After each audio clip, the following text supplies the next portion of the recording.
మా ఇంటికి వచ్చాడు. నా ద్వారకా నగరం పవిత్రమైంది. కృష్ణ భగవానుడు తన కుటుంబ సమేతంగా లక్ష్మీ స్వరూపుడైన రుక్మిణీదేవితో సహా ఉన్నాడు అక్కడ. ఇంకా సత్యభామాదేవి తమ సాధారణ మహారాజు గారి యొక్క ఇంట్లోనే ఉంది. ఆమె కాస్త గల్లపై చల్లుకోవడం వల్ల లోక పావనుడయ్యాడు. అక్కడ వచ్చింది ఆయనకు గొప్పదైనటువంటి రాచరికం. అదే ఆయనే చిరిగిన బట్టలు తొడుక్కున్నవాడు ప్రేమితుడే, నువ్వు రాకూడదు, నీటికి వస్తే నువ్వు బాధపడి. అదే 4 విధాలైనటువంటి వర్ణ విభేదాలతో కూడుకొని అందరూ లోకానికి అక్కడికి నేను రాజునయ్యాను. నా మాట ఇప్పుడు శాసనం, నా మాట మంత్రం. అందుకే అంటాను, మాటే మంత్రం, మాటే శాసనం.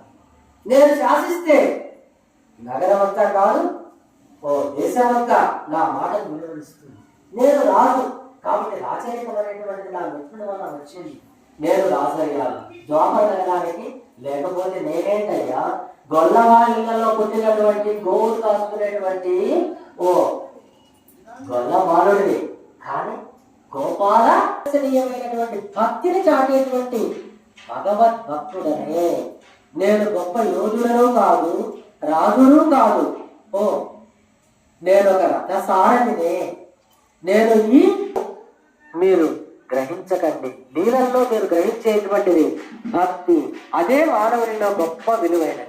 అందుకే మానవుడి విలువ ఏంటి అంటే, మనకు డబ్బు అనేటువంటిది మన అవసరాలు తీర్చేటువంటిది. డబ్బుతో కూడుకున్నటువంటిది భక్తి కావాలి. లేకపోతే కేవలం డబ్బు అంటే అది భలే జబ్బు అంటాడు.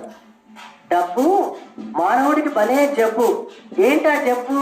డబ్బున్న వాడికి డబ్బే జబ్బు భయం, డబ్బు లేని వాడికి